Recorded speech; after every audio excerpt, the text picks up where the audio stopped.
Hi everyone. This is the week 6 tutorial video.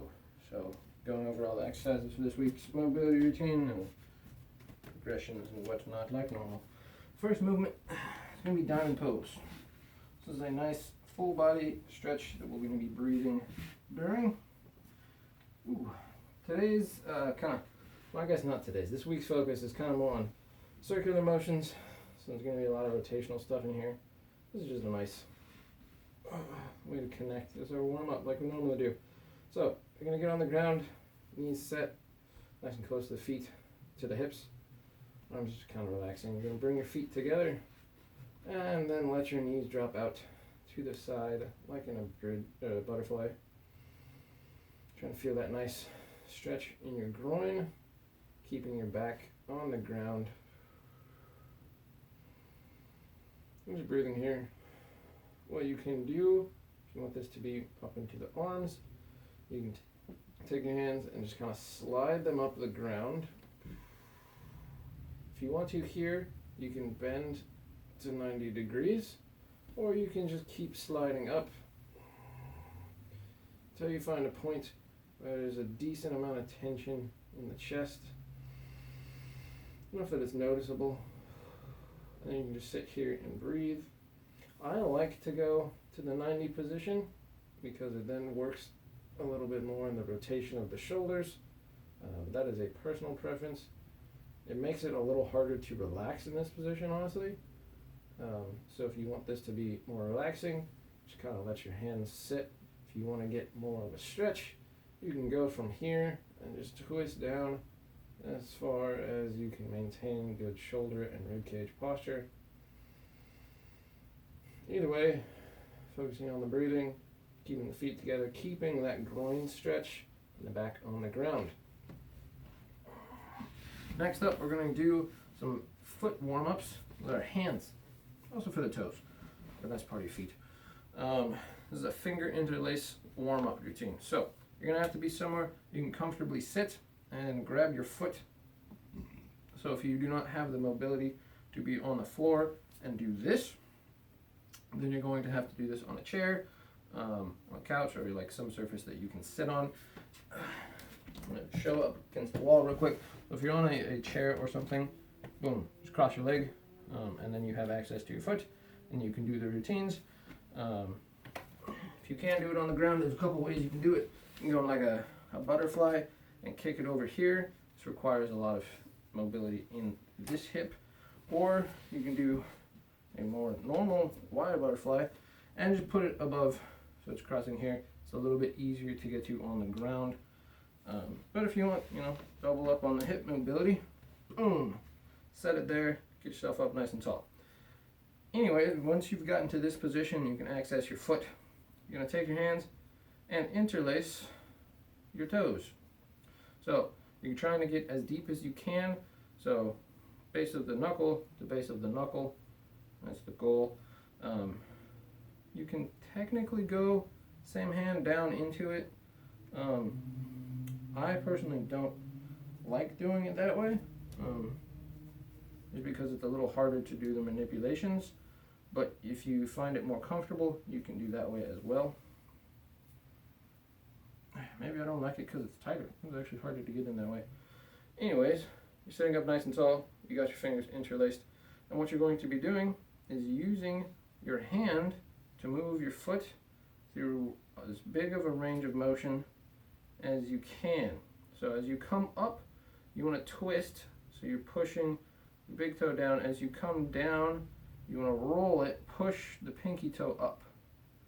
So you're just doing this kind of circular twisting motion with your foot as you're doing these big circles at the ankle. Because there's a lot of motion in the foot, pronation and supination. There's a lot of actions in the foot joint. And you can also try doing like rolling the toes like this as you're going, so you get that like multifaceted movement through the foot. You don't have to if you're finding like complexity wise it's a little much. You can just do just the circles without the rotations, or if you want, you can do just the twisting or just the toes up and down. Really, it's more about getting the motion in your foot, kind of letting the muscles relax and doing this with your hands. So you're going to go circles one way and then circles the other way. So just like kind of moving that around, getting also that toe spacing, giving your toes a chance to actually splay apart, because that's actually something that they should do. So even just doing that and putting your fingers in there, just kind of wiggling around, moving your toes, that'll be good. Right, same thing on the other side. Just interlace and a wiggle. Okay, that's that one.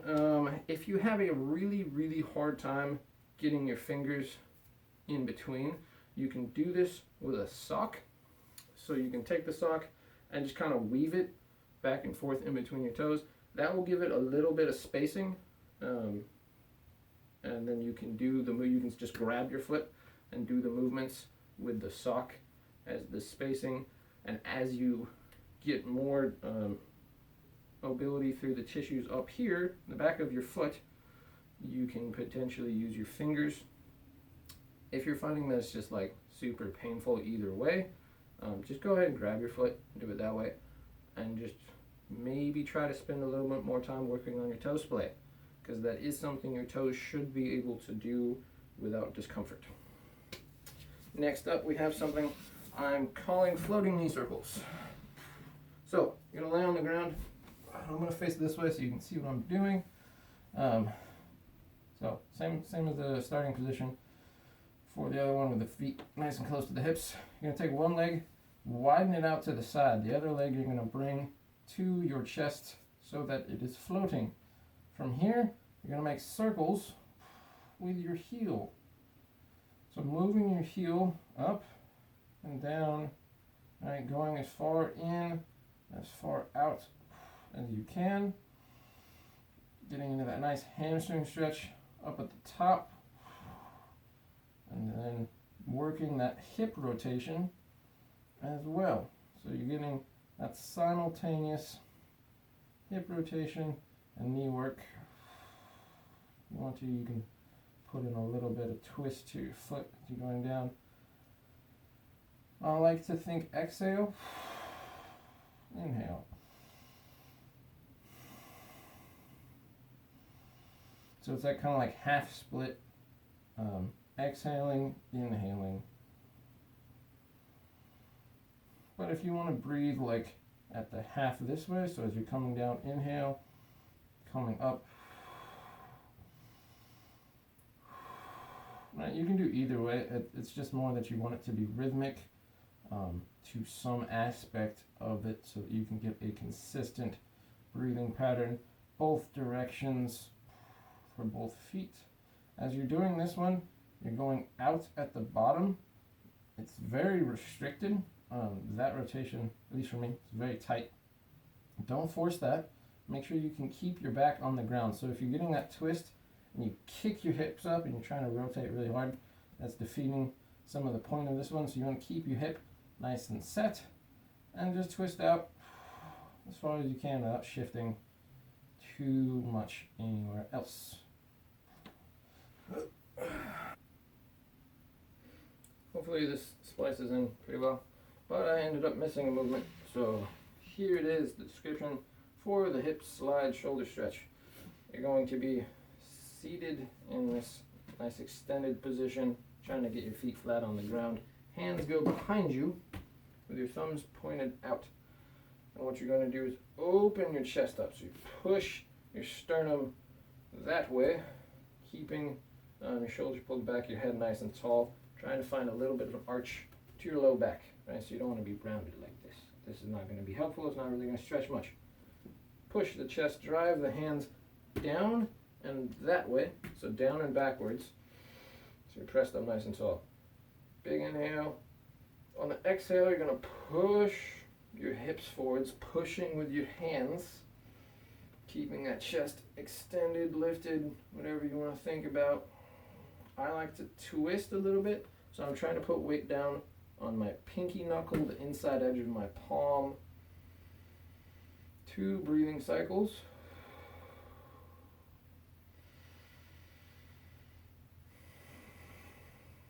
And then on the next exhale, driving, extending through your feet back up to here. And then we just repeat that. So big inhale, exhale, driving forwards, keeping that extension through your shoulders, pulling the chest open, and then breathing 2 times.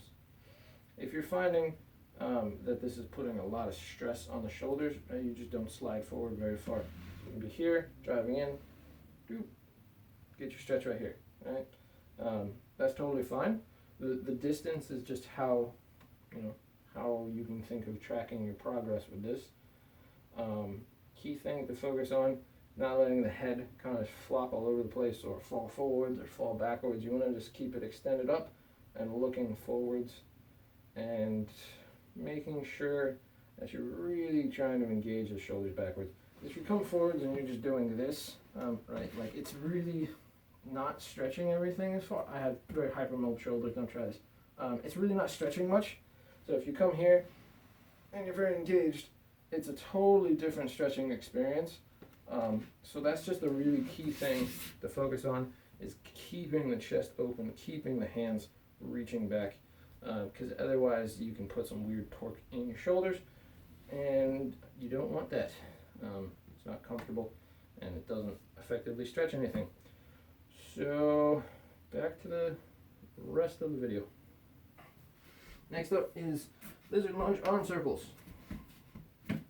So this one has some prerequisite hip mobility. So I'm going to demonstrate this version. If you can't do it, then there are some progressions. So you're going to have your hands set on the ground, starting in the tabletop, and you're going to bring one foot up so that it matches your feet or your hands. If you can't get to here, then you're going to need to do this on a chair or something. I don't have a chair in my room, so I'll just use this. So pretend I got a chair here. You're gonna push through it, and then you match like this, so that you'll be up higher on the surface. You can get that leg extended without putting so much of a lean on your body. But if you can get comfortably into the lizard lunge from your tabletop, extend the back leg, so push through your heel to make your leg straight. It's the same thing if your arms are up. You want to just drive through your heel. And then with the opposite arm of the leg that's up, so my left leg, my right arm, you're going to reach the inside hand. You reach the inside hand up to the ceiling, looking at your hand, and then you're going to make circles with this hand. So they don't have to be very big circles. You want to really make sure you're reaching up to the ceiling so that you push down through that hand. You get really tall. And then just making circles. Right? If you want these to be really big circles, you can. That's going to put a lot more stress through your hip, your hand. Basically, it's going to make the movement a lot more strenuous, which is fine if you want that to be. But if you want it to be just a nice gentle stretch, just reaching up, small circles, feeling that in the shoulder blades, right, both directions. And again, actively pushing the bottom hand into the ground. When you're done, plant the hand, drop the knee, shift, and slide back. That's the best sequence I found for that, to prevent anything getting like too inch from holding in that position. If you have a different way, you can do whatever you want. Next, we'll be standing for some hip swings. So this is a nice mobility drill for your long lever hip control. So oftentimes when you do hip stretching, your knee's bent. So this is a good one to do it with the leg extended. So up nice and tall, you're going to shift your body weight onto one leg and pick up through your pelvis so that you have one leg free floating. From there, you're going to swing it back and forth, keeping that knee fairly extended, right? But you want to have this leg be fairly relaxed, and you want to get counter swing with your arms. So opposite arm goes forward when your leg goes forward, Same side goes forward when your leg goes back. You want to just be pushing up tall through your head, through that foot that you have on the ground. And you can make this as big, as big as you want to, right? So if you have the range for this, you can kick it out really high and really far back.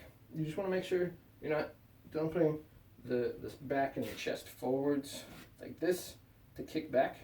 So keep your abs engaged, keep that tension through your low abs, and that'll make sure you're using the butt to get the leg back and not kicking it with your torso. If you find the balance hard for this, you can grab onto the wall, and then you use the inside for the wall to do that. So let me go over here. So inside, right, so if my right hand's on the wall, I'm kicking with my right leg, and then I can still do that opposite arm swing, but you don't actually have to because your balance will be pretty set. But I would still advise for it, just so you get used to that cueing and internal motor control for doing that movement.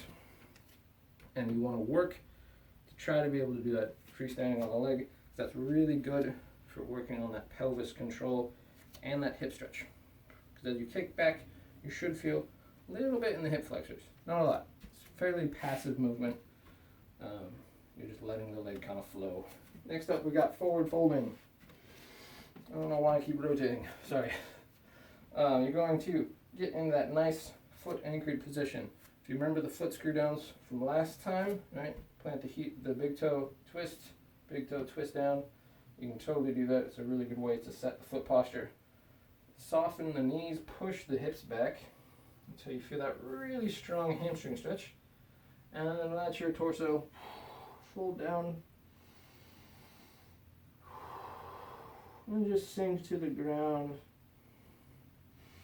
Now from here, we're going to do gentle side-to-side rocking, like so. Like so. Just back and forth. If you want to, you can grab your elbows like this and really try and extend down towards the ground.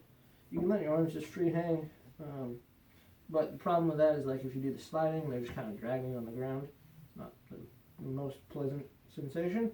You can also do your forward fold with your fingers interlaced behind you.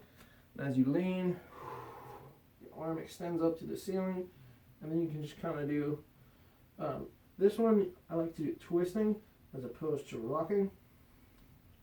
You can do either. This is just another way to mess around with your forward fold. I will be doing this one in the follow along video. Key points for the forward fold: make sure you're keeping the hips pushed up. Right, so you're driving your hips up, so you're kind of getting that like twisting motion, because that will help keep the lower back nice and stable. If you go and you're really rounding, where you're like rolling all of this open, it's not going to be as beneficial as that version where your hips are high and your back's kind of just getting this nice slope downwards. Next up is the torso circles, I believe. Let me just, I don't want to be forgetting anything.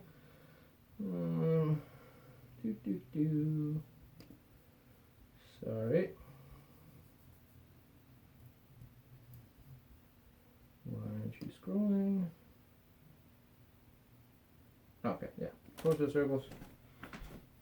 I like ran through this like 10 times to make sure I remembered, and then I second guessed myself. Next up is the torso circles. Yes, so we're here. Thumbs to shoulders, soft knees, abs. If you want to do the foot screw down again, I would advise that actually. Reach up to the ceiling so you get that nice big extension. We're not trying to shrug the shoulders up, so you want to keep them down and just extend through your arms. Then you're going to pretend you're holding a ball and just move the ball around. So you're just making these circles with your torso, right? Focusing on the rib cage moving backwards to the side, forwards to the side. and using the arms to kind of cue that motion. The goal here is to have not a lot of motion with the pelvis. So if you're here and you're twisting and you're pushing and you're rolling, right? I'm not going to say that's bad, because then you're just getting in a lot of full body control movement. But the goal here is to work on that rib cage. So we're working the thoracic spine as opposed to just that full body movement. Again, reaching backwards to the side, forwards to the side. When you're going with this, you kind of got to twist a little bit so you're opening up. If you just reach out to the side, you're going to kind of crimp, like right here. So you got to twist a little. And you don't have to go backwards very far. If you want to just go up straight, you can. Going backwards puts a lot of strain on the abs and opening up the chest. So don't feel like you have to force that backwards motion. If you don't have the shoulder range for it and you try to force this, it's most likely going to come in right here and you'll feel a big pinch in your low back. So avoid that. Keep your abs tight. Keep the pelvis kind of tipped. And don't worry about how far you go backwards. The more important thing is to just get that rib cage moving like in this circular fashion with control, as opposed to how far you're moving it to each direction, right? And that's not really the goal. The goal is to just be spiraling it, right, using the hands to cue that spiraling. Next up is wrist circles. I'm going to take the arms, get a nice big full extension, make fists on either side. Make fists with your hands. I don't know why I said that. From here you're going to circle the wrists, trying to really keep, not a super strong like crushing squeeze, but just like keep your fists set. And the goal here, right, so come down, twist up, twist over, twist down. So you're getting this rotational movement.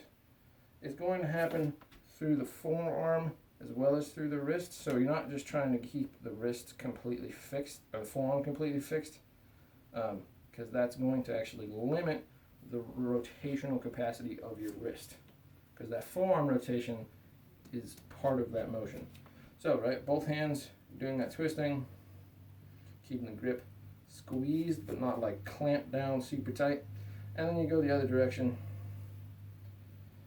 Just getting that motion in there, trying to push how far you can flex down and up in your circles, because that's what's going to be really getting that stretching aspect as you're doing this. So the more you pull down and the more you pull up, the more work you're going to be putting through the wrist, the more range of motion you're going to be asking from your body. The last one is an undulation movement. So this can be a little complicated. It's a little complicated. It's a little complex.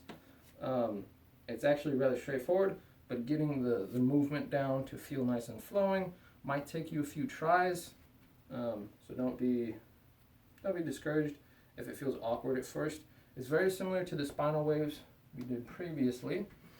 But this is a lateral undulation. So, soft knees, and everything's kind of just relaxed and in good posture. You're going to move the head over to the side and allow your whole body to follow that. So, head over, kind of tucking to that shoulder.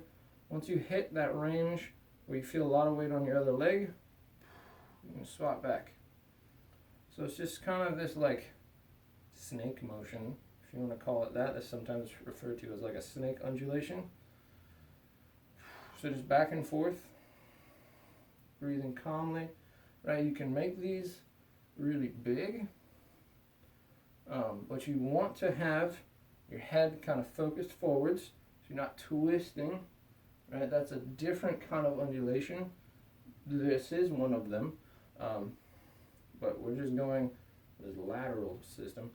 And you want to kind of keep everything fairly relaxed. So you're not trying to pull and really jam down to each side. at least until you get really comfortable with doing these. And you have to get that full spinal movement. So you're here, your cervical spine is going over, and then your thoracic spine is going over, and then you finish with the lumbar spine as you're coming back, right? So these segments do different, like opposing motions almost, as you're going through it. Like I said, it's, if you just kind of relax and move your head, you should be able to do that without a lot of thinking. It's more about just letting your body relax and be kind of loose and like maintaining your balance. So if you are really struggling with that, you might try closing your eyes and just like gently touching something, and then just kind of like feeling the swaying motion. You can even do this without like getting a lot of head motion. You just kind of sway back and forth. So you can make this come more from your hips. And then, you know, as you get more comfortable with that, you can bring in the like head bobbing back and forth to make it all the way up, as opposed to keeping it kind of out of the cervical spine. Like I said, it's kind of complicated. It might take some practice to get comfortable doing it and feeling the actual like flowing motion through your spine, especially if you're really tight in your neck and your upper chest, because just getting that motion might be difficult. So like I said, don't worry if it's difficult, just practice with it. Keep trying, and it's something that you can do kind of like whenever. You can just kind of sit there and like rock, as long as you're okay with the like potentially weird factor if there's other people. You look like a cobra. And that's one of the reasons why it's called like a snake undulation, is because that is often that like vertebral movement, you know, that snakes have when they're doing that.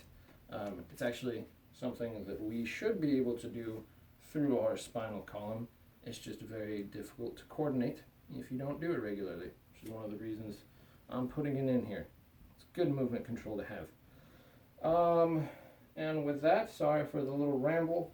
That's going to be it for this week's tutorial. So hopefully these movements are all rather achievable for you. If there's anything you need progressions on, as always, shoot me an email, and hopefully you enjoy this one.